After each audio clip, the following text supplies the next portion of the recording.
Hi students, this is Alex here. இந்த ப்ராப்ளத்தில் வந்து ஒரு மெட்டாலிக் கியூப் இருக்குன்னு கொடுத்துருக்காங்க. அதோட சைடு கொடுத்துருக்காங்க. இதை மெல்ட் பண்ணுறோம் அண்ட் ஃபார்ம் இன்டிய கியூபாய்டு. பாருங்க ஒரு சின்ன ரஃப் டயக்ராம். ஸோ ஒரு கியூப் இருக்குது. ஸோ முதல்ல இந்த கியூப் கன்ஸ்ட்ரக்ட் பண்ணலாம்.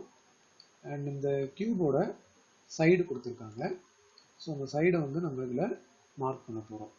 ஸோ கியூபோட டயக்ராம் கம்ப்ளீட் பண்ணியாச்சு. இதோட சைடு வந்து கொஸ்டினில் 15 சென்டிமீட்டர் அப்படின்னு கொடுத்துருக்காங்க. ஸோ சைடு வந்து 15 சென்டிமீட்டர் அப்படின்றத இங்கே மார்க் பண்ணியாச்சு.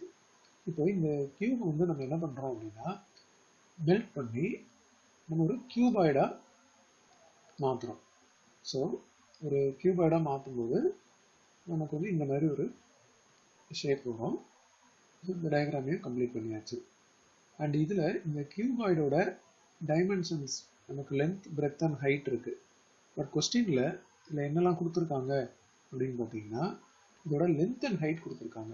ஸோ லென்த் வந்து 25.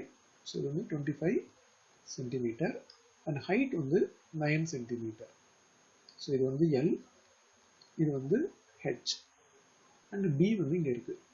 பி தான் நம்ம கண்டுபிடிக்கணும். அண்ட் இது வந்து சைட் ஆஃப் த கியூப். இது நம்ம ஏ அப்படின்னு எடுப்போம் யூஸ்வலாக. So A equal to 15 centimetre. இப்போ இதை மெல்ட் பண்ணுறதுனால ரெண்டு வால்யூமும் ஈக்குவலாக இருக்கும். அதாவது volume of cube equal to volume of cuboid. So your formula a cube equal to L into B into H. இந்த இடத்துல 15 வரும். So a cubeன்றதால 15 cube equal to L வந்து 25, breadth வந்து B அப்படியே இருக்கட்டும், height வந்து 9. ஸோ இன்ட்டு 9 அப்படின்னு போட்டாச்சு.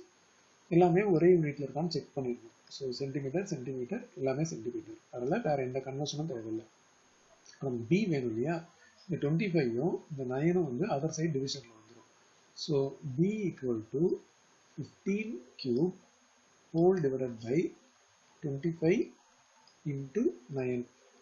ஸோ இது வந்து 15 into 15 into 15 whole divided by 25 into 9.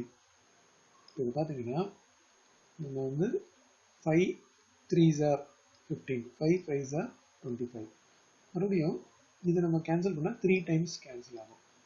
அதுக்கப்புறம் இது மொத்தமாகவே கட் பண்ணிடலாம். அதாவது 5 into 3 15 இல்லையா? ஒரு 15 கேன்சல் ஆகிடும். அப்போ டோட்டலாக நமக்கு லெஃப்ட் அவுட் இருக்குது ஒரே ஒரு 15 மட்டும். பிரெத் வந்து 15 சென்டிமீட்டர்.